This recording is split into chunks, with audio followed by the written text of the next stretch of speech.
সুপ্রিয় দর্শক, আসসালামু আলাইকুম। জানিয়ে দিচ্ছি আমাদের হাতে থাকা সর্বশেষ আপডেট। বাংলাদেশের সঙ্গে প্রতিরক্ষা চুক্তি করতে চায় জাপান। এদিকে ভবিষ্যৎ প্রজন্মের জন্য সমৃদ্ধ বিমান বাহিনী বিনির্মাণে আমাদের প্রচেষ্টা হোক সুদৃঢ়। এদিকে বাংলাদেশের সেনা ও নৌবাহিনীকে শক্তিশালী করছে যুক্তরাষ্ট্র। শুনলেন সংবাদ শিরোনাম। বিস্তারিত জানতে আমাদের সঙ্গেই থাকুন। বাংলাদেশের সঙ্গে প্রতিরক্ষা চুক্তি করতে চায় জাপান। বাংলাদেশের সঙ্গে প্রতিরক্ষা চুক্তি করতে আগ্রহী জাপান। এরই মধ্যে আলোচনা হয়েছে বিষয়টি নিয়ে। বলা হচ্ছে, বাংলাদেশ জাপান প্রস্তাবিত প্রতিরক্ষা চুক্তি একদিকে যেমন সশস্ত্র বাহিনীকে আধুনিক প্রযুক্তি ও সরঞ্জামে সমৃদ্ধ করবে, অন্যদিকে সামুদ্রিক নিরাপত্তা ও সাইবার প্রতিরক্ষায় নতুন সক্ষমতা তৈরি করবে। তবে একই সঙ্গে কৌশলগত প্রতিদ্বন্দ্বিতা ও আঞ্চলিক ভূরাজনীতিতে ভারসাম্য রক্ষার চ্যালেঞ্জও থাকবে। গত মে মাসেই টোকিও সফর করেন অন্তর্বর্তী সরকারের প্রধান উপদেষ্টা অধ্যাপক ডক্টর মোহাম্মদ ইউনুস। সেখানে জাপানের প্রধানমন্ত্রী শিগেরু ইশিবার সঙ্গে বৈঠক করেন তিনি। দুই নেতার আলোচনায় প্রতিরক্ষা সহযোগিতার বিষয়টি বিশেষ গুরুত্ব পায়।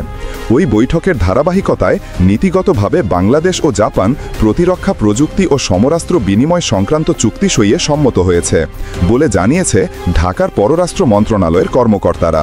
চলতি বছরের মধ্যে এই চুক্তি সইয়ের প্রাথমিক উদ্যোগ চলছে। জাপানের প্রতিরক্ষা নীতি অনুসারে বাংলাদেশের সঙ্গে প্রস্তাবিত সমঝোতা তিনটি মূল উপাদানের ওপর ভিত্তি করে তৈরি হচ্ছে।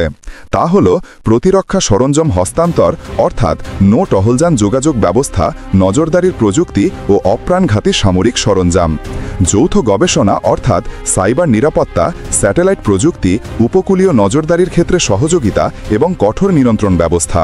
জাতীয় দৈনিক প্রথম আলোর প্রতিবেদনে বলা হয়েছে, সব মিলিয়ে এ চুক্তি হলে বাংলাদেশের প্রতিরক্ষা কূটনীতিতে এক নতুন দিগন্ত উন্মোচন করতে পারে বলে মনে করছেন কূটনীতিক ও বিশেষজ্ঞ। ভবিষ্যৎ প্রজন্মের জন্য সমৃদ্ধ বিমান বাহিনী বিনির্মাণে আমাদের প্রচেষ্টা হোক সুদৃঢ়। সময়ের সাথে সাথে যখন একটি আধুনিক ও যুগযুগ বিমান বাহিনীর প্রয়োজনীয়তা স্পষ্ট হয়ে ওঠে, তখন আন্তর্জাতিক অস্থিরতা ও অর্থনৈতিক সীমাবদ্ধতা আমাদের অগ্রগতির পথ বাধা হয়ে দাঁড়ায়। কিন্তু আজ প্রেক্ষাপট বদলেছে। পরিবর্তিত ভূ রাজনৈতিক বাস্তবতা গোটা জাতিকে নতুন করে ভাবতে শিখিয়েছে। এখন শুধু নীতি নির্ধারণী পর্যায়ে নয়, দেশের সাধারণ মানুষও একটি শক্তিশালী ও আধুনিক বিমান বাহিনীর প্রয়োজনীয়তা গভীরভাবে উপলব্ধি করছে, যা দেশের স্বাধীনতা ও সার্বভৌমত্ব রক্ষার পাশাপাশি অভ্যন্তরীণ অর্থনৈতিক প্রবৃদ্ধিকেও সহায়তা করবে বলে আমি আশা করি। আপনারা জেনে খুশি হবেন যে আমাদের ঐকান্তিক প্রচেষ্টার ফলে ইতিমধ্যে অন্তর্বর্তীকালীন সরকারের কাছ থেকে অত্যাধুনিক মাল্টিরোল কম্ব্যাট এয়ারক্রাফট এবং টাক এয়ারক্রাফট ক্রয়ের নীতিগত অনুমোদন আমরা পেয়েছি। এছাড়াও একটি শক্তিশালী পারফিউম ডিওট এর অরোফাটিং ফর্মুলা দুর্গন্ধ দূর করে দেয় লং লাস্টিং ফ্রেশনেস 24 ঘন্টা পর্যন্ত। এছাড়াও একটি শক্তিশালী গ্রাউন্ড বেসড এয়ার ডিফেন্স প্রতিষ্ঠার লক্ষ্যে উন্নত প্রযুক্তি সারফেস টু এয়ার মিসাইল এবং লং রেঞ্জ রাডার কেনার প্রক্রিয়া শুরু করা হয়েছে। আমরা সবাই অগ্রগত আছি যে দেশের সার্বিক অর্থনৈতিক প্রেক্ষাপটে গত 4 বছর যাবৎ বিমান কেনার জন্য সরকারি অর্থবরাদ্দের খাতটি বন্ধ রাখা হয়েছে। এটা খুলে দেওয়ার সাপেক্ষে আগামী 1-2 বছরের মধ্যেই আমরা আমাদের পরিকল্পনার বেশিরভাগ বাস্তবায়ন করতে পারব বলে বিশ্বাস করি। আমাদের লক্ষ্য আকাশপথের সার্বভৌমত্ব, দেশের স্বাধীনতা, ভৌগোলিক অখণ্ডতা এবং জনগণের নিরাপত্তা নিশ্চিত করা। একই সাথে শান্তিকালীন সময়ে জাতীয় উন্নয়নের বিভিন্ন ক্ষেত্রে আমাদের অবদান আরও জোরদার করাও আমাদের লক্ষ্য। আমি দৃঢ়ভাবে বিশ্বাস করি, আসন্ন দিনে বাংলাদেশ বিমান বাহিনী একটি আধুনিক প্রযুক্তি নির্ভর ও দক্ষ বাহিনী হিসেবে বিশ্বের দরবারে নিজের অবস্থান সুদৃঢ় করবে। আপনারা সবাই জানেন যে বিমান বাহিনী একটি প্রযুক্তি নির্ভর বাহিনী, যা স্বাভাবিকভাবেই মেনটেন করা অত্যন্ত ব্যয়বহুল। এ কারণেই একটি শক্তিশালী বিমান বাহিনী গড়ে তোলার জন্য অতিরিক্ত বাজেট বা অর্থের বরাদ্দের প্রয়োজনীয়তা রয়েছে। প্রিয় সহকর্মীবৃন্দ, বর্তমান ভূ রাজনৈতিক পরিস্থিতিতে আমাদের বিভিন্ন ধরনের বিমান অন্যান্য সরঞ্জাম রক্ষণাবেক্ষণও অত্যন্ত চ্যালেঞ্জিং হয়ে পড়েছে। এই পরিস্থিতিতে আমাদের একই সাথে সম্ভাবনার দুয়ারও খুলে দিয়েছে এবং পুনরায় আমাদেরকে স্মরণ করিয়ে দিয়েছে আত্মনির্ভর হওয়ার প্রয়োজনীয়তা। এই প্রেক্ষাপটে আমরা আমাদের নিজস্ব প্রযুক্তির বিকাশের উপর জোর দিচ্ছি। সেলফ রিলায়েন্সের কথা একটু আগে আমি আপনাদের কাছে ব্যক্ত করেছি। আপনারা জেনে আনন্দিত হবেন যে টেকনোলজি ট্রান্সফারের মাধ্যমে আমরা বাংলাদেশে ইউএভি তৈরির একটি প্রজেক্ট বাস্তবায়নের দ্বারপ্রান্তে পৌঁছে গিয়েছি। আমি আপনাদের কাছ থেকে ভবিষ্যতে আরও উন্নত প্রযুক্তির বিমান, র্যাডার ও অন্যান্য সরঞ্জামবন্ধী নিজস্ব প্রযুক্তি তৈরির আশাবাদ ব্যক্ত করছি। মনে রাখবেন, আত্মনির্ভরতা অর্জনই হবে আমাদের ভবিষ্যতের শক্তিশালী বিমানবাহিনী গঠনের শক্ত ভিত। প্রিয় বিমানবাহিনীর সহকর্মীবৃন্দ, মহান মুক্তিযুদ্ধের মধ্য দিয়ে গড়ে ওঠা বাংলাদেশ বিমানবাহিনী আজ একটি সুদক্ষ, সুশৃঙ্খল ও সুসংগঠিত বাহিনীর রূপে আত্মপ্রকাশ করেছে। আজকের আধুনিক ও সুপরিসর বিমানবাহিনী আমাদের পূর্বসূরিদের বিচক্ষণতা, দূরদৃষ্টি, গতিশীল নেতৃত্ব এবং অক্লান্ত পরিশ্রমেরই ফসল।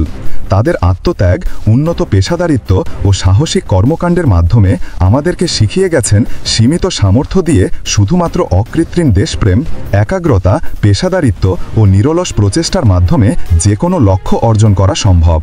পূর্বসূদের পদাঙ্ক অনুসরণ করে আমাদের এগিয়ে যেতে হবে, বিমান বাহিনীকে এগিয়ে নিতে হবে। আমি বিশ্বাস করি আমাদের ভবিষ্যৎ প্রজন্ম বিমান বাহিনীকে আরও অনন্য উচ্চতায় নিয়ে যাবে। আজকের এই প্রতিষ্ঠা বার্ষিকীতে এই হোক আমাদের দৃঢ় অঙ্গীকার। বাংলাদেশের সেনা ও নৌবাহিনীকে শক্তিশালী করছে যুক্তরাষ্ট্র। বাংলাদেশের জন্য একটি মানুষবিহীন বিমান অর্থাৎ ড্রোন ব্যবস্থার সক্ষমতা তৈরির জন্য যুক্তরাষ্ট্র বাংলাদেশের সেনা ও নৌবাহিনীর সঙ্গে সহযোগিতা করছে। সেনা ও নৌবাহিনীর সদস্যদের সমন্বয় গঠিত একটি যৌথ বাংলাদেশ রেজিমেন্ট অত্যন্ত আধুনিক ড্রোন তৈরি ও পরিচালনা করবে। Bangladesh air guard American Tahil ব্যবহার করে লিওনার্দো ফ্যালকো ইভিও ড্রোন কিনেছে। রকেটসান বাংলাদেশ TRG-300 কাপলান MLRS সরবরাহ করেছে। মার্কিন সরকারি নথি অনুযায়ী যৌথ রেজিমেন্টটি নতুন RQ-21 ব্ল্যাকজ্যাক সিস্টেম পরিচালনা করবে, যার লক্ষ্য তার সামুদ্রিক অঞ্চল পর্যবেক্ষণ, সীমান্ত সুরক্ষা এবং শান্তিরক্ষা মিশন পরিচালনা। আগস্ট মাস থেকে বাংলাদেশ সশস্ত্র বাহিনী এবং মার্কিন যুক্তরাষ্ট্রের মিলিটারি বাহিনী 3টি যৌথ মহড়া পরিচালনা করে। এখন মার্কিন যুক্তরাষ্ট্র যৌথ নিরাপত্তা স্বার্থ জোরদার করার জন্য দীর্ঘস্থায়ী অংশীদারিত্বের অংশ হিসেবে RQ-21 সিস্টেমটি সরবরাহ করবে। globalDefenseCorp.com জানায়, বাংলাদেশ যুক্তরাষ্ট্রের অতিরিক্ত প্রতিরক্ষা সরঞ্জামের অন্যতম প্রাপক। যুক্তরাষ্ট্র এর আগে বাংলাদেশ সশস্ত্র বাহিনীকে টহল জাহাজ, হ্যামিল্টন শ্রেণীর কাটার, নজরদারি ড্রোন, CO-130 পরিবহন বিমান এবং সশস্ত্র বাহন দান করে। মার্কিন যুক্তরাষ্ট্র বাংলাদেশ নৌবাহিনীর বিশেষ অপারেশন বাহিনী এবং সেনাবাহিনীর প্যারা কমান্ডোদের মার্কিন ট্রেনিং কেন্দ্রগুলোতে প্রশিক্ষণও সজ্জিত করেছে। বাংলাদেশ নৌবাহিনীর কর্মীদের প্রায়ই উচ্চতর প্রশিক্ষণ ও পড়াশোনার জন্য যুক্তরাষ্ট্রের নৌ একাডেমিতে বৃত্তি দেওয়া হয়। 2023 সালের 30 জুলাই সাবেক মার্কিন রাষ্ট্রদূত পিটার হাস এক বিবৃতিতে জানান, 2022 সালে যুক্তরাষ্ট্রের সোয়ার্ডস ও কারা কমান্ডোদের কাছে ছোট ছোট US সরবরাহ করে। মার্কিন যুক্তরাষ্ট্র এই বিশেষ অপারেশন ইউনিটগুলিকে অত্যাধুনিক অস্ত্র, গোলাবারুদ, বডি আর্মার, উন্নত রেডিও সিস্টেম এবং প্রাথমিক চিকিৎসা সরবরাহ করে। আগামী বছরের মধ্যে আমরা অত্যন্ত সক্ষম blackjack US 35 foot safe petrol boat এবং অতিরিক্ত জোডিয়াক রিজিড হাল বোট সরবরাহ করার আশা করছি। এই সিস্টেমগুলো বাংলাদেশকে জাতিসংঘ মিশন পরিচালনা করতে এবং তার সার্বভৌমত্ব রক্ষা করতে সহায়তা করবে। তিনি Dhaka defence services command and staff কলেজের এক বক্তৃতায় এসব কথা বলেন।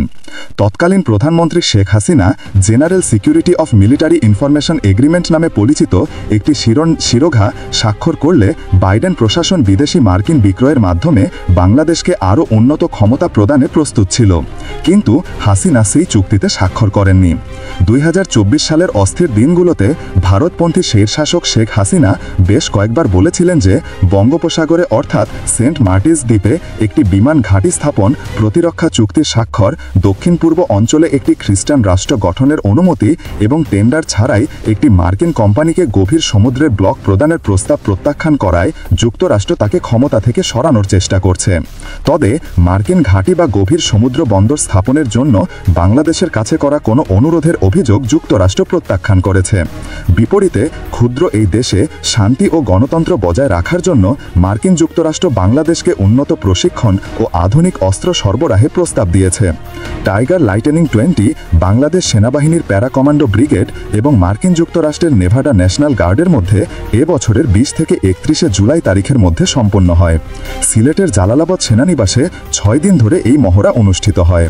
এবছর টানা চতুর্থ বছরের মতো এই মহড়া অনুষ্ঠিত হলো, যা সেনা সদস্যদের সন্ত্রাস দমন, শান্তিরক্ষা, জঙ্গল অভিযান, চিকিৎসা এবং ইম্প্রোভাইজড এক্সপ্লোসিভ ডিভাইস মোকাবেলার জন্য প্রস্তুত করে গড়ে তোলার জন্য বাস্তবসম্মত প্রশিক্ষণ প্রদান করে।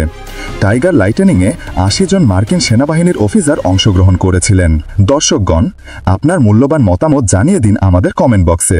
সেই সাথে আমাদের চ্যানেল সাবস্ক্রাইব করতে মোটেও ভুলবেন না, যাতে এমন সব গুরুত্বপূর্ণ বিশ্লেষণ আপনার কাছে পৌঁছাতে পারে। Thanks for watching my video. আল্লাহ হাফেজ।